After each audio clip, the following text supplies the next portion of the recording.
Monday afternoon to you, 4 o'clock time for Sports4CLE. Hope you're having a great day. Browns an impressive win in the home opener against the Bengals. Only allowed 3 points on defense. We'll have plenty of that. Now some of the negatives. So tests did confirm what was feared. Jack Conklin, right tackle, tore his ACL and MCL, will have season-ending surgery. With Conklin out, Browns head coach Kevin Stefanski confirmed it will be rookie fourth-round pick DeJuan Jones starting at right tackle against T.J. Watt and the Steelers coming up Monday night. DeJuan has been constantly working with Coach Callahan, Coach Peters, Coach DeCoster to get ready. There are no red shirts in the NFL, so you never know when that opportunity is going to come. It happened in the first half of the first game, and you have to be ready. He will continue to get better. And then, as it pertains to any matchup moving forward, it's the NFL every week is going to be very difficult. Obviously, going into Pittsburgh is tough on every team that goes into that place. So we'll have a plan and we'll move forward. With that, let's welcome in Scott Petrak, Browns beat reporter for the Elyria Chronicle-Telegram, as well as BrownsZone.com. Scott, week one and that offensive line is banged up. Jones has looked okay to pretty good. Yeah, he's made a huge jump from rookie minicamp, right? When he showed up out of shape, he was thrown up during the first practice, to having a really kind of excellent preseason. I mean, he was really good in the preseason. Granted, you're not facing the T.J. Watts of the world or the Sam Hubbards, but he showed a lot in the preseason. I think gained a bunch of confidence from that. The coaching staff gained confidence in him through that performance. And so much so that he was the number one backup ahead of James Hudson III, right? The guy who had been here a couple of years, had been the replacement when Jack Conklin had been out over the last couple of years. They went with the rookie out of Ohio State. So I think that's a nod to how much he's developed. He's got incredible size, right? 6'8", 374. So there's a lot of tools to work with. He's got good feet from his basketball background. It's just a matter of how he can handle life in the NFL for 75 snaps a game. Can he hold up and protect Deshaun Watson? That's the question, but I think there's plenty to like and plenty of potential. All right, so let's dive into the game yesterday. First of all, let's head inside the locker room. Kevin Stefanski addressing the team after the win.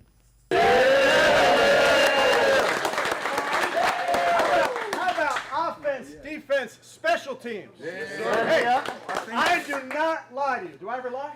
I don't lie to you. You know how I felt about this game, okay? And you know how I feel about this team. That is a great start.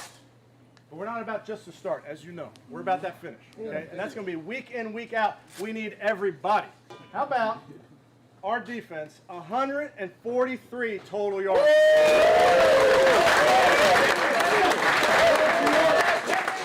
2 of 15 on third down. Yes, sir. And we shut down that pass attack. Yes, sir. Okay, Coach Schwartz, get your...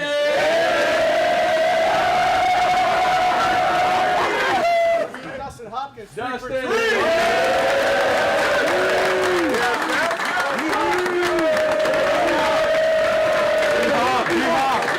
I'm very proud of the effort in this room, okay? Coaches, players, staff, I'm proud of the effort. But I just want to make sure that everybody in this circle knows we got plenty of work to do, all right? You don't arrive after week one, okay? That's not the mentality that we have in here. But I appreciate the effort. Hey, team on 3. 1, 2, 3.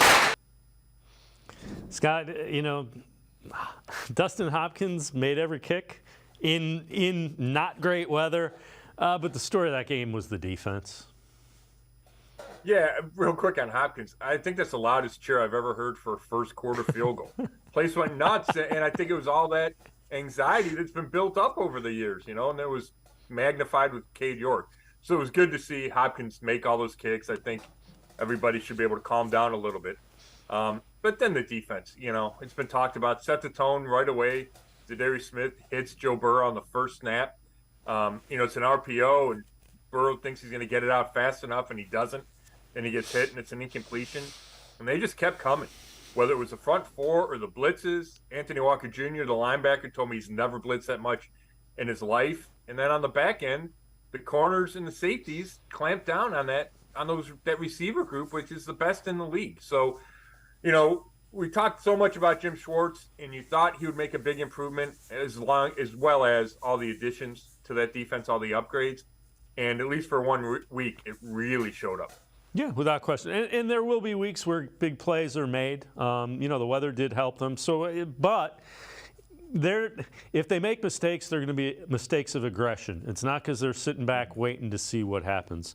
The other big news that came out, Jamar Chase with his Cleveland Elves. Cleveland is Cleveland. Take a listen to Chase after the game. It's frustrating because I called they as elves and we just lost to some elves, so I'm pissed on my part. I'm pissed on that. And like I said, man, we got missed opportunities. We didn't capitalize on that shit, and we lost. So that's how we lost. With that said, you went to the Super Bowl 2 years ago, go to the AFC Championship last year. You didn't beat Cleveland up here both years. You don't throw the baby out with the bathwater, right? It's one game. Yeah, I guess. I mean, shit, I'm holding it on me. I'm holding it on me. I'm not doing all that. You know what I'm saying? I'm trying to play my part and do what I can do for the team. So I'm pissed at other stuff. Miles made a big point about, I guess, pulling some more material with all the elf stuff and all that. What did you make of all that? Did you throughout the week lean up to it? Shit, he just want to have some attention. So he just, you know what I'm saying?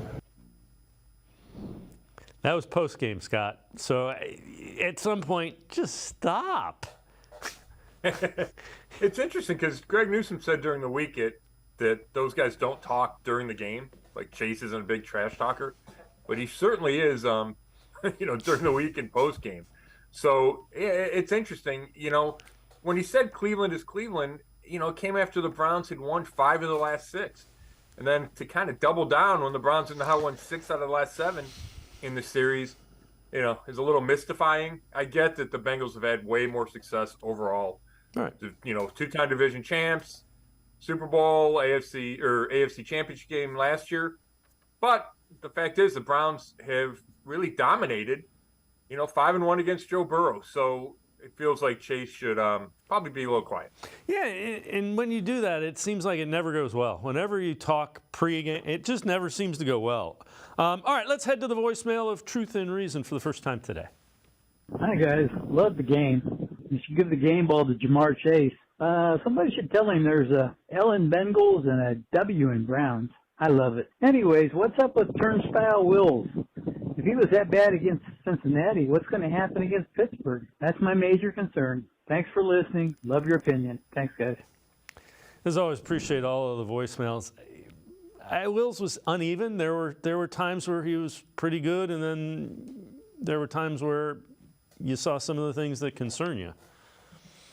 Yeah, he wasn't perfect. He got beat around the edge a couple of times. I haven't gone back and studied each snap, and I will. But, Watson was only sacked twice, so it's not like he got killed all day. The tough part is the Conklin injury is because Hendrickson is he beats Wills a little bit. Wills is kind of riding him high, and he's able to get just a hand on the ball to cause an incompletion with Watson. And then Wills is still fighting him and pushing him, and he goes right into Conklin's leg. So, if Wills had a great rep there and, had stone cold blocked Hendrickson, then that injury doesn't happen. But it wasn't like he got demolished on that, and he was fighting to the end, which is a big issue with him usually. So, I think that's just who Jed Wills is. You hope he continues to get better, hope he continues to become more consistent. But that's the biggest concern going to Pittsburgh is how those tackles, Wills and now DeJuan Jones, hold up against Highsmith and TJ Watt. And the Browns are going to get a break because it looks like Cam Hayward's not going to play, but they still need to figure out a way to protect the edges. All right, let's head back to the voicemail of Truth and Reason before we head to break. What's up? This game was won by Jim Schwartz and the defense, man. And our defense looks really, really good. And if they can maintain this, man, the Browns will do good this year. I believe that Deshaun will get better. Like I said, it's only one game. I think he will get better as the game goes along. And the other thing I want to say is our special teams did not do anything special. I didn't see that one penalty from them, and they did stop the other team. So I'm going to have to give Bubba, some credit too, and I want to give Stefanski some credit. He did call a good game today. I'm not a Stefanski fan, but he did call a really good game today. If anybody needs to improve, I think it would be Deshaun. So Let me guys know what you think. But the defense, oh my God, if they maintain this, we're going to do good this year. Thanks. Bye. As always, appreciate all the voicemails. Scott, there's no way they can maintain that. I mean, those games, you get 2 or 3 of those a year, and especially against an offense like that. Mike Ford, a couple of the guys that they brought in specifically for special teams, I thought you saw why. And Kevin Stefanski adjusted. I think he adjusted what he was calling. Yeah, I think those are all good points. I thought the caller was right on with pretty much everything he said. We've talked so much, Dave, about if Watson struggles, can the rest of the team support him, or does he need to carry him? And they'll only go as far as he takes them. And while that remains true in a large sense, I think yesterday was an example that if the defense plays at a really high level, it can give Watson some time to get even more comfortable, right? Because it still has only been now 7 starts since 2020, right? So it's not a lot of recent experience. You can win games without him playing at a crazy high level if your defense does, and if your special teams is solid. So I think that's encouraging because I wasn't guaranteed that would happen. And I think, yesterday said that it could happen. And then the Stefanski point, having the ability to adjust. And they came out and they wanted to go deep and they wanted to spread the field with 3 wide receivers and throw it a bunch. And then the weather just got to be such an issue that they went back to the Kevin Stefanski of 2020. And it was 2 and 3 tight ends. It was running the ball. We saw an extra lineman in there. And I don't know if every team and every coach is flexible and versatile enough to do that. And I thought Stefanski did do a good job with it. Scott Petrak, Browns beat reporter for the Elyria Chronicle-Telegram as well as BrownsZone.com. We're now going to step aside, take a quick time out. Other side of the break, we head back to the voicemail of Truth and Reason, talk a little bit more about the Browns and what we saw against the Bengals. Sports4CLE, be right back. Stay with us. The Ohio Lottery Partners in Education program recognizes role model students and teachers from across Ohio. Nominations can now be done completely online. To nominate a deserving teacher or student, go to ohiolottery.com. In the About section, find Partners in Education. There you will find links to the nomination forms. Students kindergarten through 12th grade can be academic all-stars. Teachers can be honored as a Teacher of the Month. The Ohio Lottery Partners in Education, where stars shine.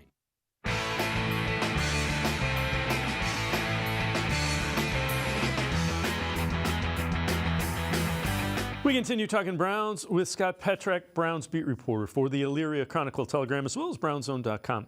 Let's head back to the voicemail of Truth and Reason.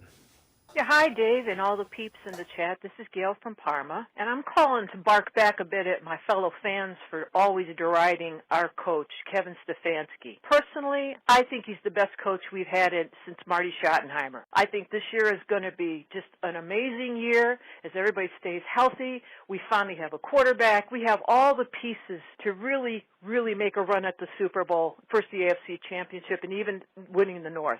I am just so excited about this year, and I'm telling everybody, leave Coach alone. Now, come on, fans. I want to hear you bark. Whoa, whoa, whoa. Bye. As always, appreciate all the voicemails. Scott, they've been struggling to find consistency with a coach and a quarterback, so let's see how this goes. Yeah, I mean, it's a tough discussion. Butch Davis is the only other coach to take him to the playoffs, right, since Marty. Maybe Bud Carson might have right after Marty, but that's been forever. Since '99, there haven't been a long list of coaches. Kevin Stefanski has 1 playoff under his belt. I think there's no question that he's smart. I think there's no question he's got probably the right temperament for this job, because he's even keel. It's just a matter of, does it all come to fruition? Does he get the most out of Deshaun Watson? Because that's what he's charged with doing. And it's like the quarterback position. Does he make the couple of critical play calls, because he is a play caller, that can swing a game? And we saw one of them with that, design quarterback draw that Watson took 13 yards for the touchdown. Watson audible to that, but that was one of the choices he had. And Alex Van Pelt, the coordinator, added that to the game plan Saturday. And they loaded up the right side, and he ran left, and it worked. So, yeah, I think you have to give him credit there. This one from your mailbag, I know. Would you agree the ingredient the Browns have lacked these last couple of seasons? Ability to convert a play when everybody in the stadium knows what is probably coming. Yeah, that was interesting. The writer was kind of alluding to Elijah Moore and how much big of a part is he going to have, and can you just turn to him in critical situations? And I think the overall point is taken. You know, maybe some days when Nick Chubb's going to get the ball and he comes through. But in the passing game, I think there's been questions about that, right? Who's the reliable target? Who do you go to on third down when you know the ball's coming? And I think Moore can be one of those guys. But I think my biggest point was now you have multiple guys. I think Amari Cooper is reliable in that situation. David Njoku has gotten more consistent.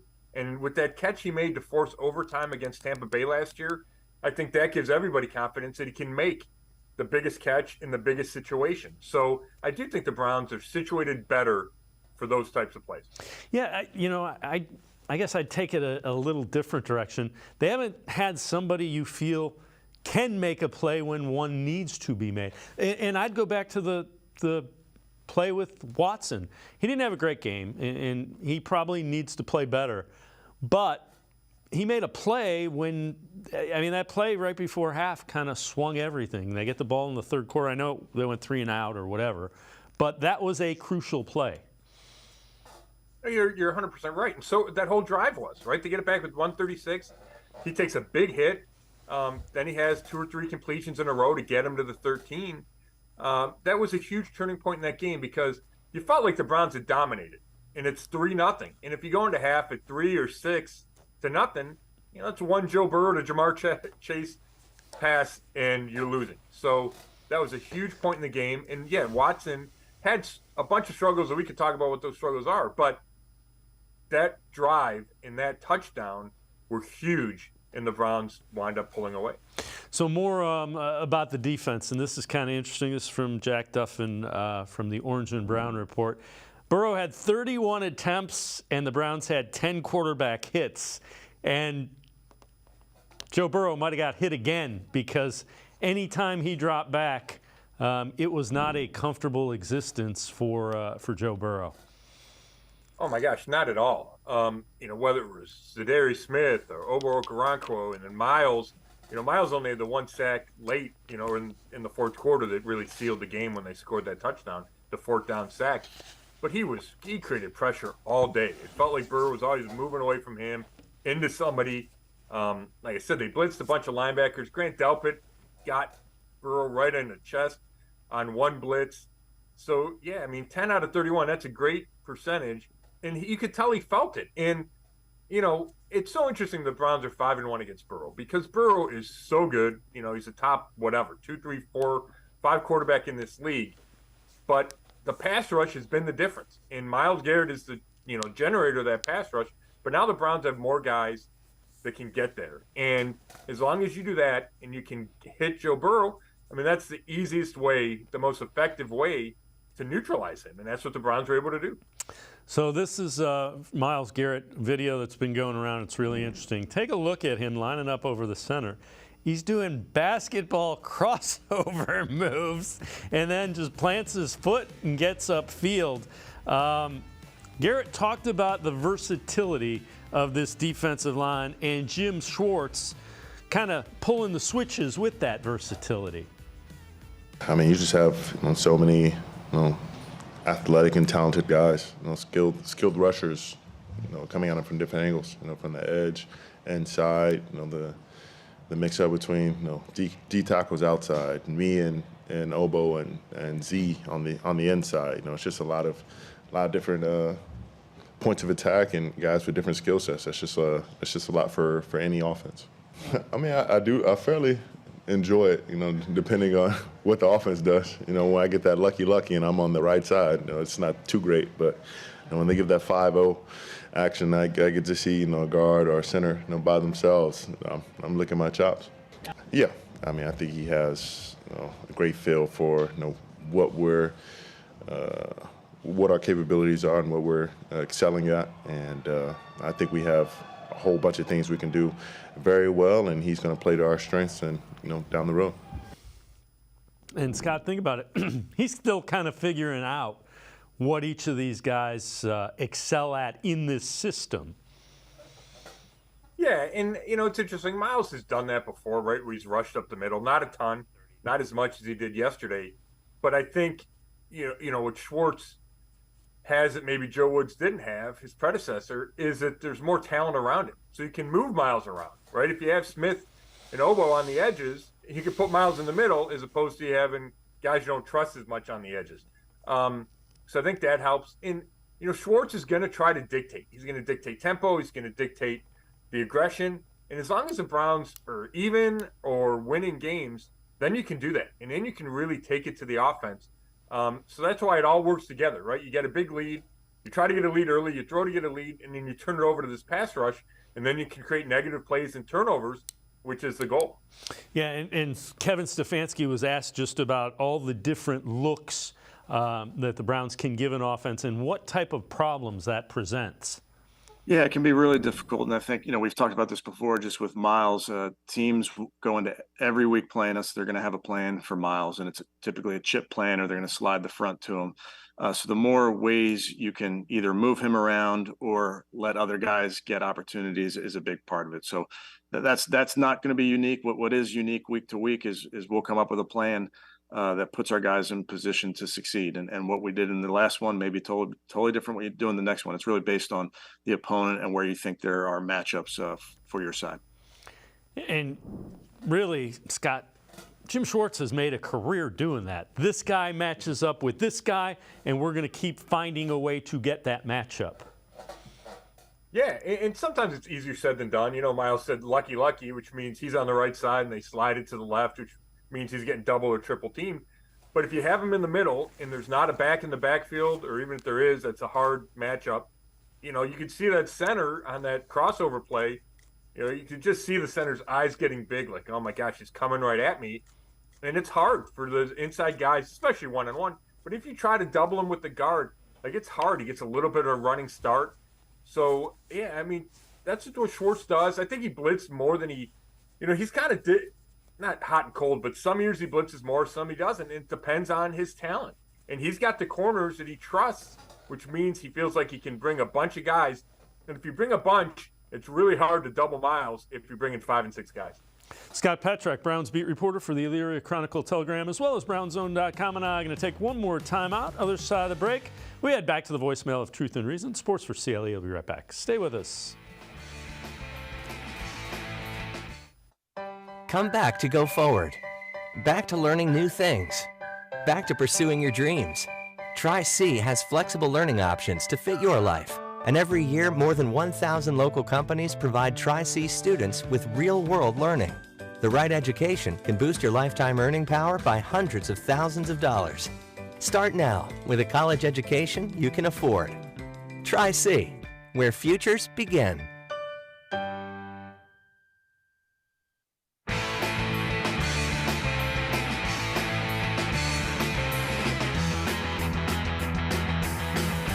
We continue talking Browns with Scott Petrak, Browns beat reporter for the Elyria Chronicle-Telegram, as well as BrownZone.com. Let's head back to the voicemail of Truth and Reason. Hi, Dave. Great show. Howard from Marin County. Couple points there. I want to thank Jimmy Haslam for spending a lot of money. I think that's fantastic. I'd like to thank Jim Schwartz for choosing all those wonderful players on the defense, although I'm still wondering about can they stop the run against Pittsburgh. I'd like to say that Deshaun was truly awful passing. If he doesn't get any better, we're not going to do well. We'll probably lose. And last but not least, I'm not ready to get on the Cleveland train until they can beat the Pittsburgh Steelers. I do live in the Bay Area. I see how good the 49ers are. If Cleveland can beat the Steelers and they can beat the 49ers, then I will be in nirvana. Thanks. Great show, Dave. You take care. Bye.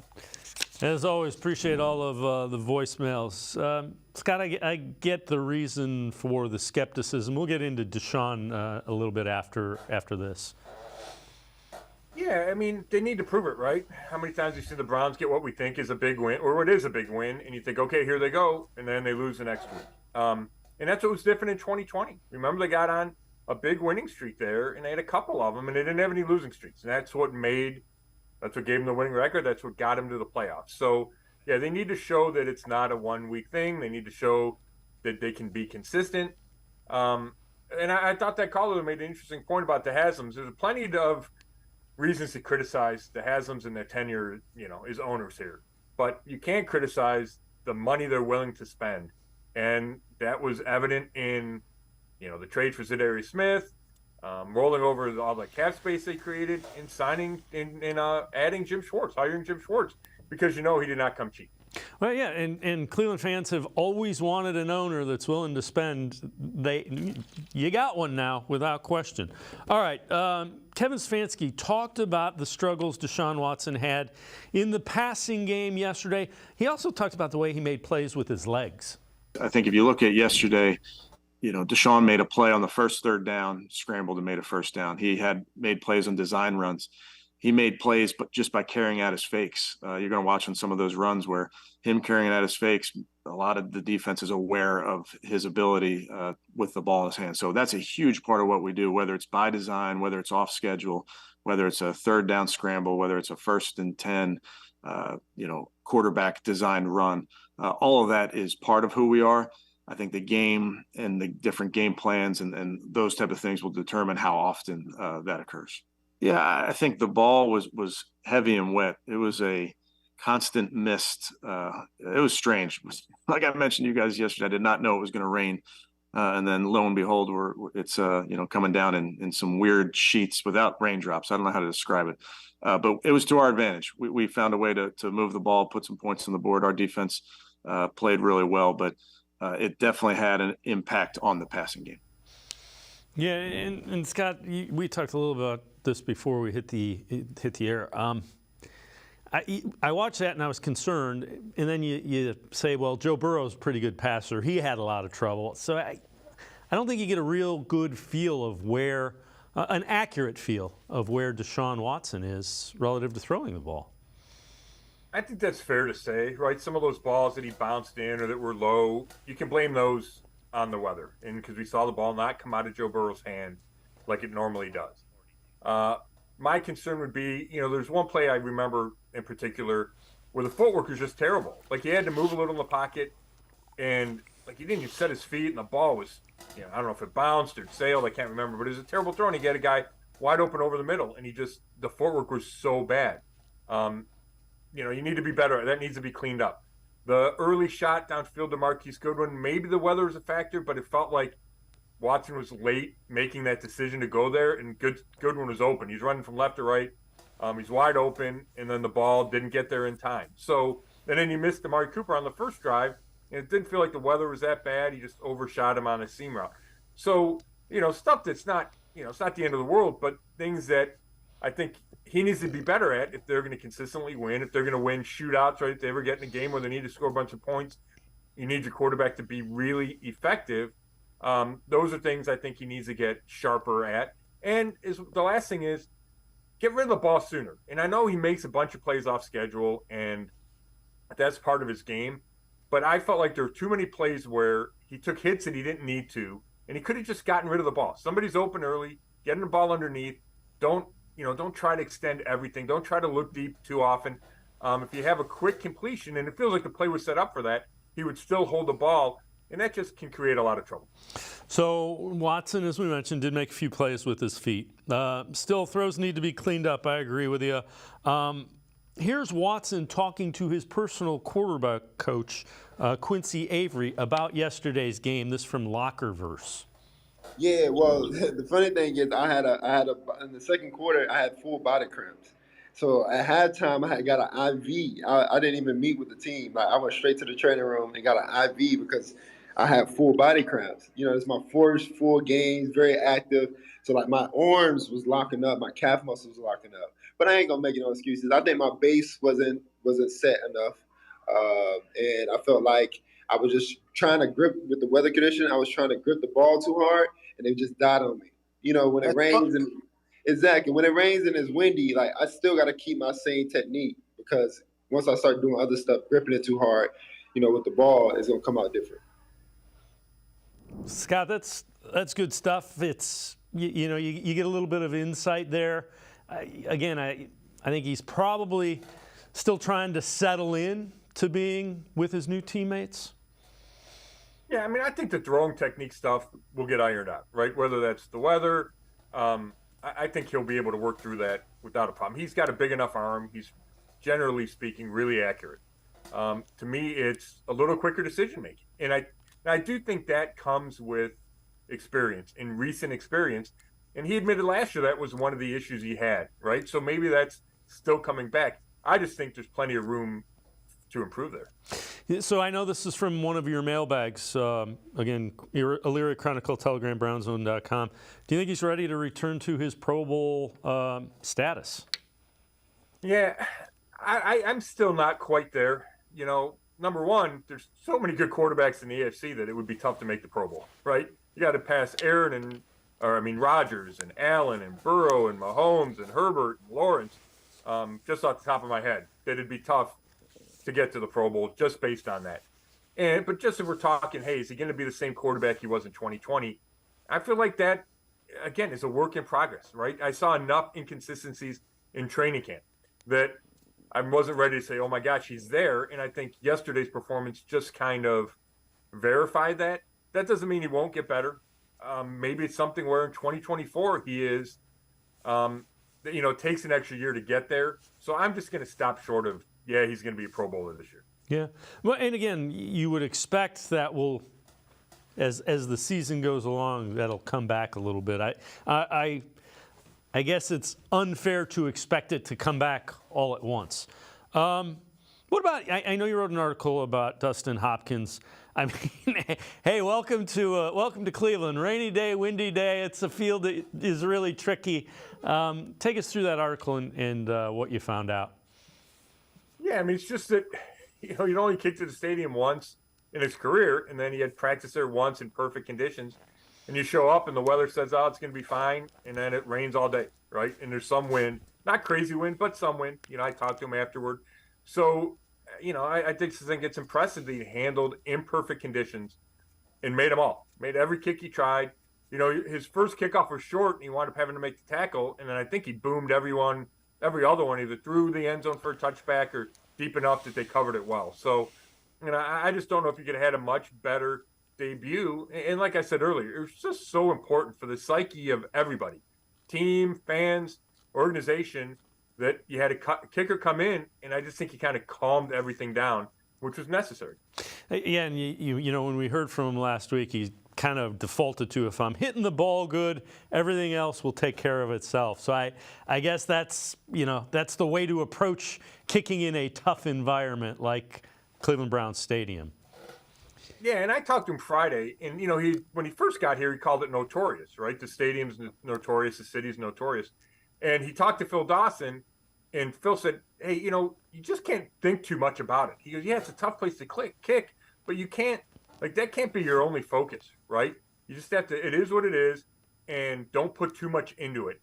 And Hopkins is old enough and has kicked enough that he realized that and appreciated it. So he wasn't making it too much, and he's go down to the stadium and see what the weather is, and then try to make a good kick, and that's about all you can do. All right, before I let you go, again, from your mailbag, do you think there's a different vibe to this year's team?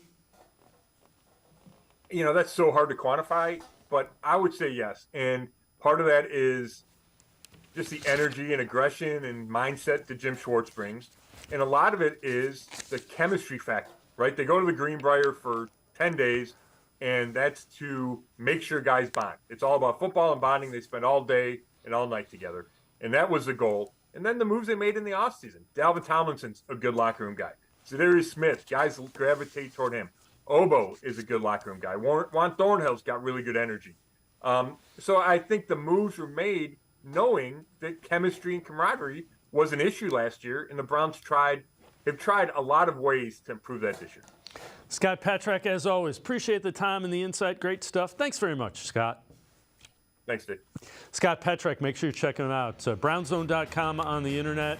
He is also the beat reporter for the Browns for the Elyria Chronicle Telegram. We're going to step aside, take a quick time out. Other side of the break, Ashley Bastock, Browns beat reporter for the Plain Dealer, cleveland.com. We continue talking Browns. Stay with us. Come back to go forward. Back to learning new things.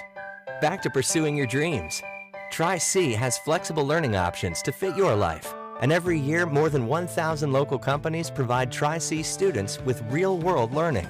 The right education can boost your lifetime earning power by hundreds of thousands of dollars. Start now with a college education you can afford. Tri-C, where futures begin. The Ohio Lottery Partners in Education program recognizes role model students and teachers from across Ohio. Nominations can now be done completely online. To nominate a deserving teacher or student, go to ohiolottery.com. In the About section, find Partners in Education. There you will find links to the nomination forms. Students kindergarten through 12th grade can be academic all-stars. Teachers can be honored as a Teacher of the Month. The Ohio Lottery Partners in Education, where stars shine. I am powerful beyond my wildest imagination. I will define my future. I will keep challenging myself to improve. Because I am a future leader of this great nation. I will be responsible for raising a beautiful family. And educating not only my generation, but many more to come. I will make a difference in my community. And I will stand up for what I believe in. I will not settle for simply chasing my dreams, I will achieve them. Because I was given a chance. An opportunity. A home. At Family, Career, and Community Leaders of America. The ultimate leadership experience. FCCLA has been one of the greatest experiences of my life. It's made me who I am today. Join us. We'll build a new future together.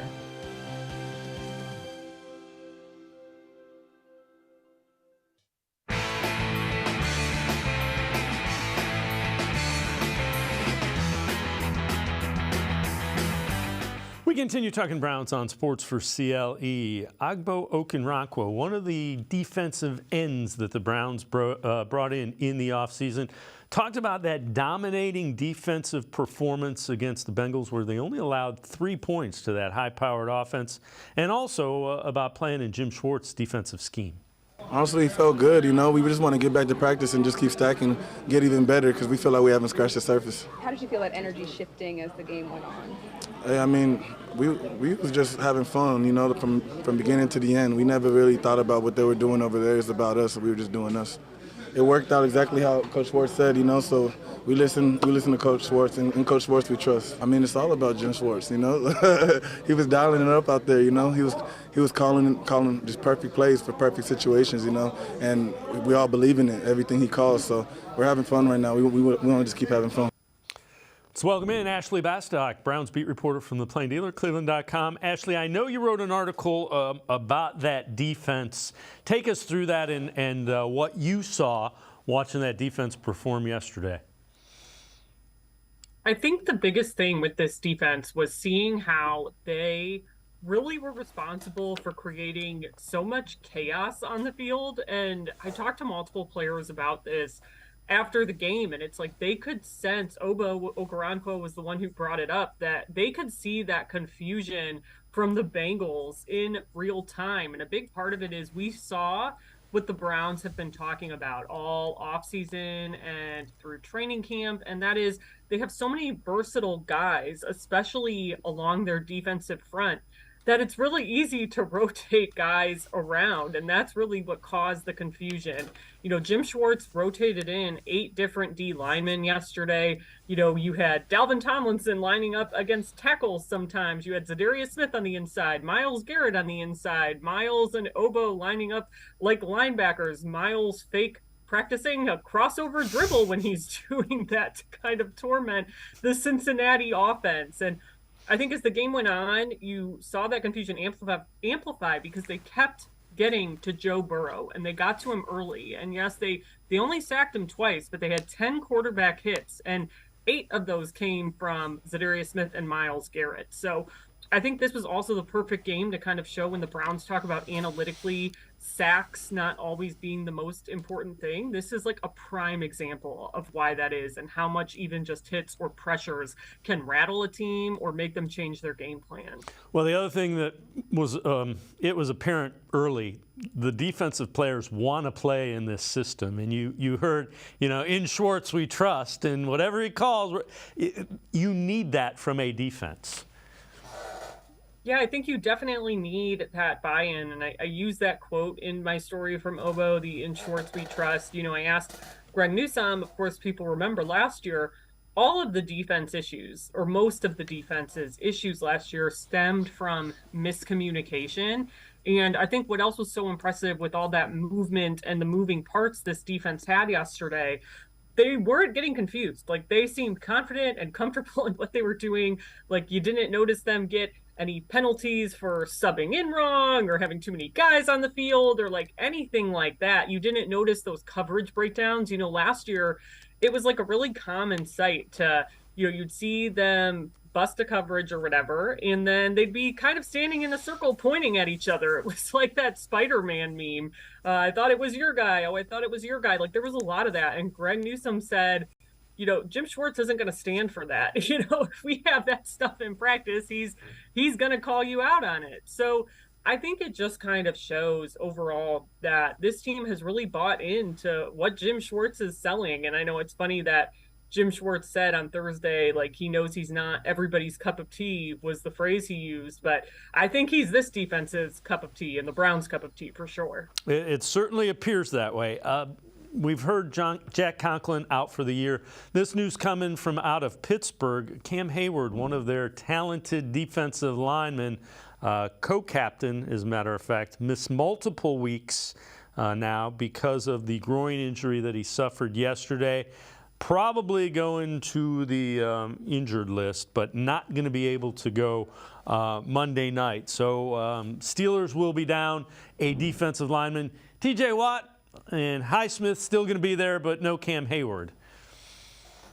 Yeah, this is a bit of a break for the Browns. I mean, Cam Hayward has been a thorn in Cleveland's side over the last, I don't even know how many years at this point, but he's a perennial all-pro kind of player. Last year, I believe in that last game in Pittsburgh, he had 2 sacks on Deshaun Watson. He also had a batted pass. So he's very, very effective in their pass rush. Now, I think the flip side of that obviously is with Jack Conklin being out, the Browns offensive line is going to be weaker, and the Steelers are probably going to devote a lot of their energy to matching up TJ Watt against, I assume, DeJuan Jones, considering the last 2 years they've gone to Pittsburgh with Jack Conklin hurt with other injuries. They put James Hudson out there, and it just was not pretty. I think the fact that DeJuan Jones came in yesterday, that's who we're going to see start against Pittsburgh with this Jack Conklin news. So that's still going to be a tough test, like you said, Dave, even with Cam Hayward out. But I do think that takes some stress off of your offensive line, who's going to have to be doing some adapting this week, their first game without Jack Conklin.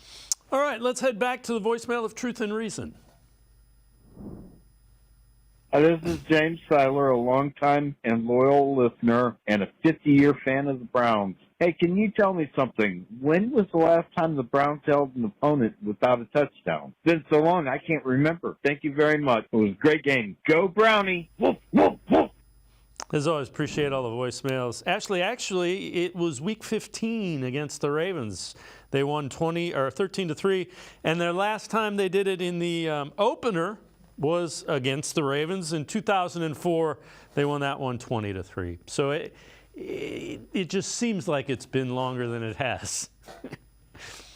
Yeah, I mean, there were so many lean years there. I'm not. It's like you don't blame fans for thinking that, oh, this must have happened forever ago when it just happened last year or whatever. But yeah, I mean, I think it just kind of speaks to how good this defense looked. And we were talking about this yesterday. Like, is it possible to try to put a single game performance like what they had yesterday into a historical context in terms of the franchise? And I'm not the person most equipped to do that, given my age, given the fact I've only covered this team now. This is my 3rd season. But I will say, like, it just looked like night and day compared to what I watched the last 2 years and the system they had, and guys being frustrated and not knowing their assignments, and no one really feeling fully like they were into what they were doing. And this year, I think it's the total opposite, that you see that buy-in with the scheme. You see them playing, on fire, basically. They're coming out right from the gate, jump, and they are setting the tone. And I think that was really missing the last 2 years with this defense.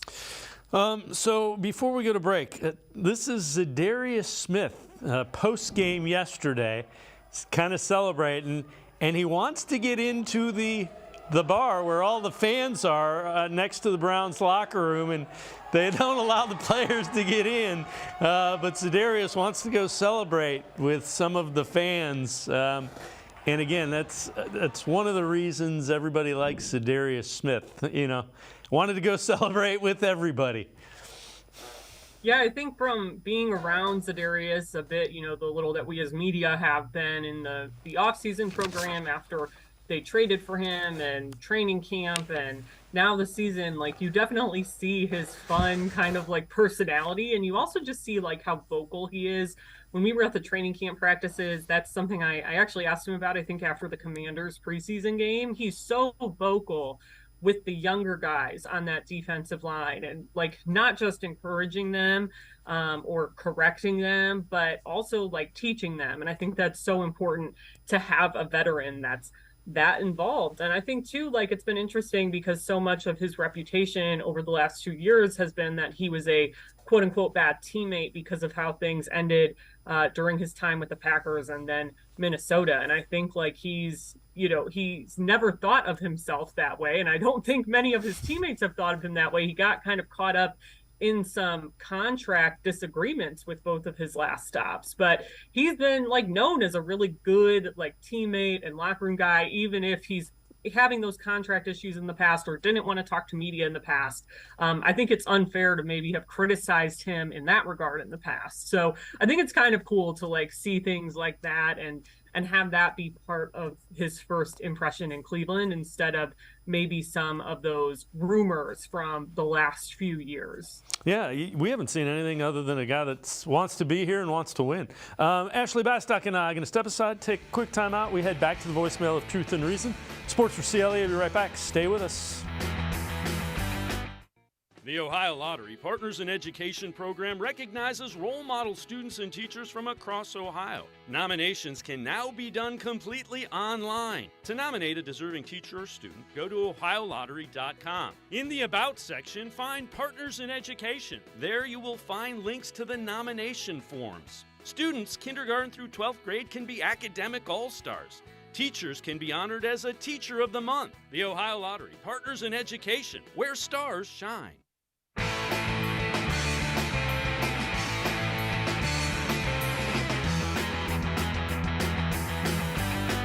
We continue talking Browns with Ashley Bastock, Browns beat reporter from the Plain Dealer, cleveland.com. Let's head back to the voicemail of Truth and Reason. Hi, this is Rico. I want to give credit to Stefanski for going for 3 points instead of trying to convert fourth downs all the time. And I know Watson didn't have the best stats, but he displayed a high IQ out there. I mean, both QBs had to endure that weather, but Watson is the one who was able to make plays and score 2 touchdowns. The stadium was rocking and loud when we needed it. Shout out to Delta, who played an amazing game. I mean, the secondary as a whole shut down the vaunted Bengals air attack. Now it's on to week 2, all-white Monday night versus Steelers. Let's go. Woo-hoo. As always, appreciate all the voicemails. Ashley, when you look at it, Kevin Stefanski kind of adjusted and due to the circumstances of the game and the weather conditions, which I guess you would say that's growth. Yeah, I think too, it just kind of showed, like, even if Deshaun Watson isn't having the best passing day or there is something weather-wise like this going on, like, it's really good to have a quarterback that you can rely on his legs as much as they were able to. And I think another part of that was getting Nick Chubb going early on the ground too, that kind of kept this offense afloat. And I think that's what's so cool about it is there is that versatility there, right? As long as all the right guys are healthy, you can get teams with your run attack, but you can also get them with your passing attack. So I think yesterday we did still only see like a small portion of what this offense would look like because that rain yesterday was like so annoying. It wasn't even like normal rain. It was almost like those sheets of mist, which, yeah, at least it's warm and raining, because I think it is important to note, like, Deshaun Watson really hasn't had to play in a ton of cold or bad weather. We talked about that a lot last year. So, like, this definitely is something to monitor going forward, and if they'll maybe try to simulate some bad weather games for him during practices or something, because I do think that's important. But I also think like you can't discount it because it also impacted Joe Burrow and the Bengals yesterday too. You saw it on both sides of the football. Well, we talked a lot about, the offense was going to look different, but Nick Chubb was still going to be an important role. You wrote an article just kind of a little bit about that. Take us through that. Yeah, I think when we've heard from offensive players, especially like Deshaun Watson, all offseason, it's been about how much it has changed with this offense. And that's to be expected, right? Like they had a lot to do to build this up around Deshaun Watson's skill set. And I think that collaboration between him and Kevin Stefanski was really important. But I think like the one thing that hasn't changed for me is how important Nick Chubb is to this offense. And again, I think you saw that yesterday. They got him going early. But I think what has changed is this fun new wrinkle of them using him or being willing to use him more in the pass game. And yesterday he caught all 4 of his targets. I thought that was a really promising sign, because if there's one thing I think that was a legitimate question in Nick's game, it was his ability to catch the football in those actual game situations. And it just seemed like they never really were crazy about using him that way when Kareem Hunt was here, because that's what Kareem Hunt is so good at. But now that Kareem is gone, it makes sense that they want to get Nick involved more in that way. And I mean, we've seen him work tirelessly on that. Even when he's not in the game or not in a drill, we would see him on the sideline, like catching passes from assistant coaches or whoever, personnel people. And it's really kind of cool to see that then in week 1, him being utilized in that way with those short little passes and still getting going on the ground early and kind of carrying the offense when it needed it. So it's the same Nick Chubb with this fun new twist that I'm really excited to see what it looks like the rest of this season. So Deshaun Watson talked yesterday about using his legs as a weapon in this offense, as well as that touchdown run right before the half that was critical to getting that win. Yeah, I mean, it was a check that was the right check for us. I made the right call. I think it was wide that pulled on that one and made the block. And, Coop did a good job of, blocking the guy on his outside number for me to get outside. And, I just got across the end zone. It was awesome play call, and everything worked for perfection for us to get in the end zone. That was a plan. Just whatever I can do to keep the drives going and keep positivity going for this offense and staying ahead of the change. That's the key. And I always had that mindset since I was a little kid. A coach once told me is if you get 3.5 yards each and every play, it's a first down. So that's the mindset. Just keep saying positives, keep pushing forward, and if I got to use my legs, don't hold that against us. Make sure I use them. And Ashley, he did not play a great game, but he did make a couple of key plays that were vital to the Browns winning. Especially that checked run. Like, I thought that was really good, and even seeing it just drawn up where everyone kind of went over all the pass catchers and just about everyone to the right side, and then he finds that lane and just goes. And I think, again, like his ability on the ground is such an intriguing part of his game to begin with. So I think it's good to see him trying to make those kind of plays when the conditions were not the best. And I mean, I think to me, some of the mistakes, like I still need to watch the game back, but the missed throws where they were low and hitting guys in the feet, I'm really curious about those and to ask him about those, if it was a miscommunication or maybe a footwork issue or the ball just being slippery.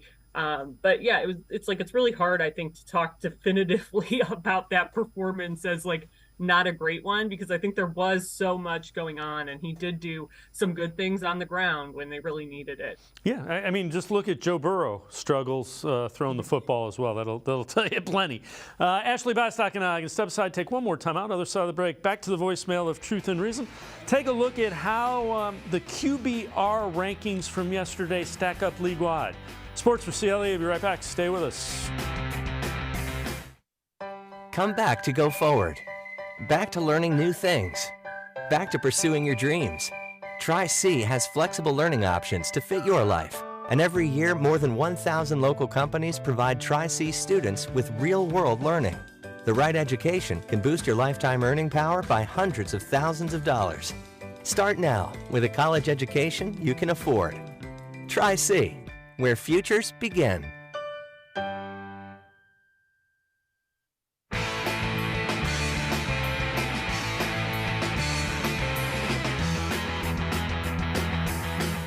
We continue talking Browns with Ashley Bastock, Browns beat reporter for the Plain Dealer and cleveland.com. Let's head back to the voicemail of Truth and Reason. What's going on, everybody? It's your boy Cardiac Kid. I got some predictions for the year for the Browns. I say the Browns going to win 12 games, 12-5. Stefanski, second coach of the year, Deshaun Watson. If he don't win MVP, he definitely going to finish in the top 3. And Miles, Defensive Player of the Year. He's finally going to get that coveted Defensive Player of the Year. I definitely think that the Browns is bare minimum AFC champion teams. I mean, we done seen people in their secondary years of offenses with coaches. We saw Burrow, second year, Super Bowl. Jalen, what was it, second, third year, Super Bowl. We done seen Brady first year with Tampa with that time of Super Bowl. Stafford with that time of Super Bowl. So we done seen it before. So I definitely think with us having a talented quarterback, great receivers, and a great equalizer in the running game, we on our way. Thank you. Have a nice day. As always, appreciate all of the voicemails. Ashley, the pieces are there. You gotta be consistent with it. You know, I don't think you can expect this defense to play that well every week. You know, too, it's a long season, right? Like, I think we joke about if this team wins their first game, it's like everyone gets overexcited. And I do think, like, it was a fun win. And I think the Browns yesterday did what good teams do, which is find a way to win a game that is ugly and there's somewhat bad conditions going on around you. So I think that was promising. And I think this team looks so good on paper, but I wrote a column last week that I wasn't going to predict their season record because I just don't really care about how this team looks on paper anymore. And I think a lot of fans are the same. It's like, it's put up or shut up time right now. And I think you do have to, it's kind of coach speak and player speak, but they do have to keep stringing days and weeks together. And it's a long season. You know, if the wrong guy gets injured, there's a lot that could happen. And they're in a really competitive division on top of all that. But I agree that all the pieces are there. If they can stay healthy, and they seem to still be really, really, I think, enthralled with Jim Schwartz and this defense and very invested in it. I think that has to stay the same, even if they do hit some roadblocks throughout the season and get a few unexpected losses here or there. Like, you can't lose faith in the system, I think, and have things start to come apart at the seams. So there's a long way to go. I'm trying to temper expectations here, but I do think in terms of first impressions, this was a pretty good one in my eyes. Yeah, the defense was, you know, what I kind of hoped it would be. This is from U Stadium. They tweet this out. Football Sunday, Week 1 QBRs. So Brock Purdy had the top 91.3. Matthew Stafford was second. Tua was third, 87.7. Deshaun Watson checks in at number 8, 65.9 QBR. Joe Burrow was way down at 24 with 20.4. So again, there are a lot of things that you know Deshaun Watson can clean up, but it shows you he did some things that were pretty good. Yeah, I mean, it's there, right? There's some of it that's there and that you're seeing, and there's room for growth and improvement, but it could have been a lot worse than it was yesterday, quite honestly. And I think that alone is a positive sign that he still was able to make some plays and get going on the ground. And, you know, I think like the Bengals only had one play all afternoon that was for longer than 12 yards. Like 12 yards was their second longest individual play. And like the Browns weren't in that position. I think all of their top 10 plays were above that, basically. So they did still make explosive plays. And I think that's a key. That's a big key to why they did so well yesterday, too. And I think the turning the ball over is obviously something you have to work on. But so far, need to rewatch that interception, I'm sure, and study that and figure out what went wrong there. But overall, it could have been a lot worse than what it was, especially given the weather. And the other thing is, 2 for 15 is what Cincinnati was on third downs. And that's Jamar Chase, T. Higgins, Tyler Boyd, Irv Smith, Joe Burrow. So the defense did its job. Ashley Bastock, as always, appreciate the time and the insight. Thanks very much, Ashley. Thank you. Ashley Bastock, make sure you check her out. Always insightful stuff. Browns beat reporter for the Plain Dealer and cleveland.com. That's going to do it for this edition of Sports for CLE. We will see you back here tomorrow at 4 o'clock. Have a great night, everybody. See you tomorrow at 4 on Sports for CLE.